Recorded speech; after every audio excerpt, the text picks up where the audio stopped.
পারস্য উপসাগরকে ঘিরে আবারও নতুন করে বাড়ছে সামরিক ও কূটনৈতিক উত্তেজনা। বিশ্বের অন্যতম গুরুত্বপূর্ণ সামুদ্রিক বাণিজ্য পথ হরমুজ প্রণালীকে কেন্দ্র করে ইরান এবং যুক্তরাষ্ট্রের মধ্যে শুরু হয়েছে নতুন মাত্রায় স্নায়ুযুদ্ধ।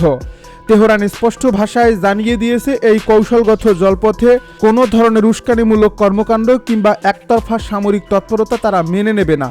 ইরানি কর্মকর্তাদের বক্তব্য অনুযায়ী দেশের নিরাপত্তা ও সার্বভৌমত্বের প্রশ্নে কোনো আপোষ করা হবে না এবং প্রয়োজন হলে দ্রুত ও কঠোর জবাব দেওয়া হবে। এর ফলে আন্তর্জাতিক মহলে আবারও প্রশ্ন উঠছে, বিশ্বের সবচেয়ে গুরুত্বপূর্ণ জ্বালানি পরিবহন রুট কি নতুন করে অস্থিরতার মুখে পড়তে যাচ্ছে? হরমুজ প্রণালী শুধু আঞ্চলিক নয়, বৈশ্বিক অর্থনীতির জন্য অত্যন্ত গুরুত্বপূর্ণ। মধ্যপ্রাচ্যের বিপুল পরিমাণ অপরিশোধিত তেল এবং প্রাকৃতিক গ্যাস প্রতিদিন এই জলপথ দিয়ে বিশ্বের বিভিন্ন দেশে পৌঁছে যায়।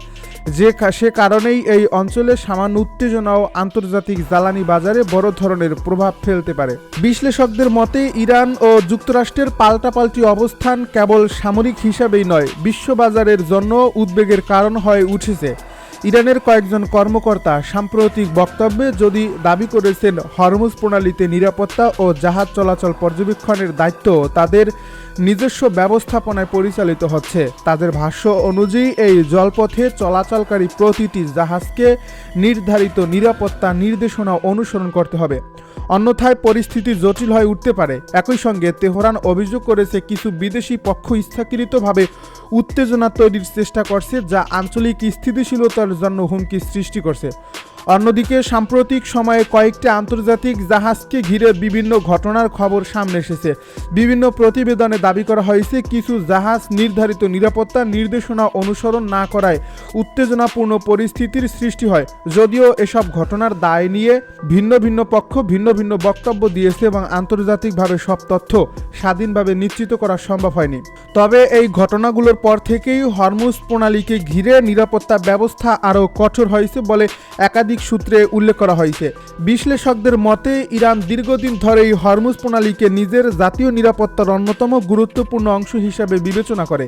দেশটির দাবি, উপসাগরীয় অঞ্চলে সামরিক চাপ বৃদ্ধি পাওয়ার পর তারা নিরাপত্তা জোরদার করতে বাধ্য হয়েছে। এই অবস্থানকে কেন্দ্র করেই যুক্তরাষ্ট্র ও তার মিত্রদের সঙ্গে মত পার্থক্য আরও প্রকট হয়েছে। ওয়াশিংটন বরাবরই আন্তর্জাতিক নৌ চলাচলের স্বাধীনতার পক্ষে অবস্থান নিয়েছে, আর তেহরান বলছে নিরাপত্তা নিশ্চিত করতে হলে তাদের নির্ধারিত নিয়ম মেনে চলতেই হবে। সাম্প্রতিক কয়েকটি কূটনৈতিক বৈঠকেও নতুন আলোচনার জন্ম দিয়েছে। আঞ্চলিক নিরাপত্তা, সামুদ্রিক বাণিজ্য এবং জাহাজ চলাচলের নিরাপত্তা নিশ্চিত করতে বিভিন্ন দেশের সামরিক ও কূটনৈতিক প্রতিনিধিদের মধ্যে বৈঠক অনুষ্ঠিত হয়েছে বলে জানা গেছে। তবে এসব বৈঠক নিয়ে ইরানের পক্ষ থেকে তীব্র প্রতিক্রিয়া জানানো হয়েছে। দেশটির কর্মকর্তারা বলেছেন, হরমুজ প্রণালীর নিরাপত্তা নিয়ে বাইরের শক্তির একতরফা সিদ্ধান্ত গ্রহণযোগ্য নয় এবং এই অঞ্চলের বাস্তবতা বিবেচনা করেই যে কোনো পদক্ষেপ নিতে হবে। ইরানের পক্ষ থেকে আরও বলা হয়েছে, হরমুজ প্রণালীকে ঘিরে যে কোনো নিরাপত্তা ব্যবস্থা আন্তর্জাতিক আইন, আঞ্চলিক বাস্তবতা এবং পারস্পরিক সম্মানের ভিত্তিতে পরিচালিত হওয়া উচিত। একই সঙ্গে তারা সতর্ক করে দিয়েছে, যদি কেউ পরিস্থিতিকে অস্থিতিশীল করার চেষ্টা করে তাহলে তার দায়ভার সংশ্লিষ্ট পক্ষকেই বহন করতে হবে। যদিও যুক্তরাষ্ট্রের পক্ষ থেকে বারবার বলা হয়েছে, তারা আন্তর্জাতিক বাণিজ্য ও নৌ চলাচলের নিরাপত্তা নিশ্চিত করার লক্ষ্যেই কাজ করছে। এদিকে আন্তর্জাতিক জ্বালানি বাজারের বিনিয়োগকারীরা পরিস্থিতির দিকে গভীর নজর রাখছেন, কারণ হরমুজ প্রণালীতে উত্তেজনা বাড়লে অপরিশোধিত তেলের দাম, পরিবহন ব্যয় এবং বৈশ্বিক সরবরাহ ব্যবস্থায় প্রভাব পড়তে পারে। অতীতেও দেখা গেছে, এই অঞ্চলে সামরিক উত্তেজনা বাড়লেই বিশ্ববাজারে তেলের দাম অস্বাভাবিকভাবে ওঠানামা করে। এর ফলে কেবল মধ্যপ্রাচ্য নয়, এশিয়া, ইউরোপ এবং আমেরিকার বাজারও এর প্রভাব থেকে মুক্ত থাকে না। রাজনৈতিক বিশ্লেষকদের মতে বর্তমান পরিস্থিতিতে কূটনৈতিক সংলাপই হতে পারে সবচেয়ে কার্যকর সমাধান, কারণ সামরিক উত্তেজনা বাড়লে শুধু সংশ্লিষ্ট দেশ নয়, পুরো অঞ্চল দীর্ঘমেয়াদী অস্থিতিশীলতার মুখে পড়তে পারে। একই সঙ্গে আন্তর্জাতিক বাণিজ্য, জ্বালানি সরবরাহ এবং বৈশ্বিক অর্থনীতিও বড় ধরনের চাপের মধ্যে পড়বে। তাই উভয় পক্ষের সংযত অবস্থান এবং আলোচনার মাধ্যমে বিরোধ নিরসনের উপর গুরুত্ব দেওয়া হচ্ছে। অন্যদিকে আন্তর্জাতিক পর্যবেক্ষকদের একটি অংশ মনে করছে, হরমুজ প্রণালী নিয়ে যে কোনো বক্তব্য বা সামরিক পদক্ষেপ অত্যন্ত সতর্কতার সঙ্গে মূল্যায়ন করা উচিত, কারণ এখানে ভুল বোঝাবুঝি বা অতিরিক্ত প্রতিক্রিয়া দ্রুত বড় ধরনের সংকটে রূপ নিতে পারে। এ কারণে জাতিসংঘ সহ বিভিন্ন আন্তর্জাতিক সংস্থা দীর্ঘদিন ধরেই সংলাপ ও উত্তেজনা প্রশমনের আহ্বান জানিয়ে আসছে।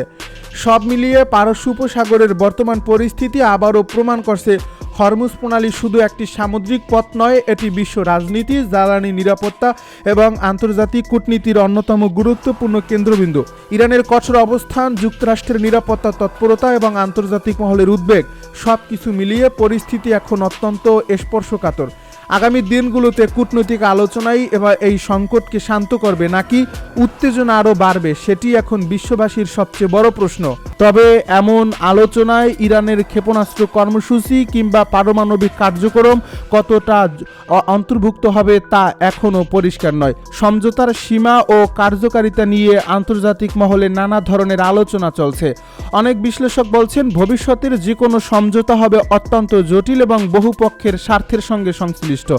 এদিকে ইসরায়েলের অভ্যন্তরীণ রাজনীতিও ক্রমেই উত্তপ্ত হয়ে উঠছে। বিরোধী নেতারা সরকারের বিরুদ্ধে সিদ্ধান্তের কড়া সমালোচনা করছেন। তাদের অভিযোগ, দীর্ঘদিন ধরে চলমান নিরাপত্তা সংকট এবং আঞ্চলিক সংঘাত মোকাবিলায় সরকারের কৌশল প্রত্যাশিত ফল দিতে পারেনি। বিরোধী শিবিরের দাবি, যুদ্ধ ও নিরাপত্তা ইস্যুকে কেন্দ্র করে রাজনৈতিক সুবিধা নেওয়ার চেষ্টা করা হচ্ছে। যদিও ক্ষমতাসীন জোট এসব অভিযোগ বরাবরই অস্বীকার করে এসেছে এবং তারা বলছে জাতীয় নিরাপত্তার প্রশ্নে সরকার প্রয়োজনীয় পদক্ষেপ গ্রহণ করছে। ইসরায়েলের সাবেক প্রধানমন্ত্রী এহুদ বারাকও সাম্প্রতিক সময়ে নেতানিয়াহুর কঠোর সমালোচনা করেছেন। তিনি সতর্ক করে বলছেন গণতান্ত্রিক প্রক্রিয়া যেন কোনোভাবে বাধাগ্রস্ত না হয়। তার বক্তব্যকে ঘিরে দেশটির রাজনৈতিক অঙ্গনে ব্যাপক আলোচনা শুরু হয়েছে। তবে রাজনৈতিক উত্তেজনার মধ্যেও অনেক বিশ্লেষক মনে করিয়ে দিচ্ছেন ইসরায়েলের রাজনৈতিক ব্যবস্থা অত্যন্ত প্রতিযোগিতামূলক এবং চূড়ান্ত সিদ্ধান্ত সবসময় নির্বাচনী প্রক্রিয়ার মাধ্যমেই নির্ধারিত হয়। নেতানিয়াহুকে ঘিরে আরেকটি আলোচিত বিষয় হলো তার বিরুদ্ধে চলমান দুর্নীতির মামলাগুলো। বহুদিন ধরেই এসব মামলা দেশটির রাজনীতিতে আলোচনার কেন্দ্রে রয়েছে। বিরোধীরা দাবি করে আসছে রাজনৈতিক সংকট ও নিরাপত্তা ইস্যুর কারণে এসব বিচারিক প্রক্রিয়া আড়ালে চলে যাচ্ছে। অন্যদিকে নেতানিয়াহু বরাবরই অভিযোগ অস্বীকার করেছেন এবং বলছেন তার বিরুদ্ধে আনা অভিযোগ রাজনৈতিক উদ্দেশ্য প্রণোদিত। রাজনৈতিক বিশ্লেষকদের মতে আগামী নির্বাচন ইসরায়েলের জন্য অত্যন্ত গুরুত্বপূর্ণ হতে পারে, কারণ এটি শুধু নতুন সরকার গঠনের প্রশ্ন নয়, বরং দেশটির ভবিষ্যৎ নিরাপত্তা নীতি, পররাষ্ট্র নীতি এবং অভ্যন্তরীণ রাজনৈতিক দিক নির্দেশনাও নির্ধারণ করবে।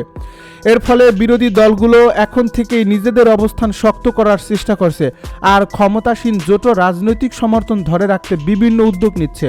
অন্যদিকে ইরানও কূটনৈতিক তৎপরতা বাড়িয়েছে। দেশটি দীর্ঘদিন ধরে বলে আসছে তাদের প্রতিরক্ষা ও ক্ষেপণাস্ত্র কর্মসূচি সম্পূর্ণ আত্মরক্ষামূলক। একই সঙ্গে তেহরান দাবি করে তাদের পারমাণবিক কর্মসূচির উদ্দেশ্যে শান্তিপূর্ণ। যদিও পশ্চিমা দেশগুলোর একটি অংশ এবং ইসরায়েল এই ব্যাখ্যায় আস্থা প্রকাশ করে না। এর ফলে বিষয়টি এখন আন্তর্জাতিক কূটনীতির অন্যতম বড় বিতর্ক হিসেবে রয়ে গেছে। মধ্যপ্রাচ্যের সাম্প্রতিক পরিস্থিতিতে যুক্তরাষ্ট্রের ভূমিকাও বিশেষভাবে আলোচনা রয়েছে। ওয়াশিংটন একদিকে ইসরায়েলের নিরাপত্তা নিশ্চিত করার প্রতিশ্রুতি পুনর্ব্যক্ত করছে, অন্যদিকে ইরানের সঙ্গে উত্তেজনা কমানোর সম্ভাব্য পথও খুঁজছে।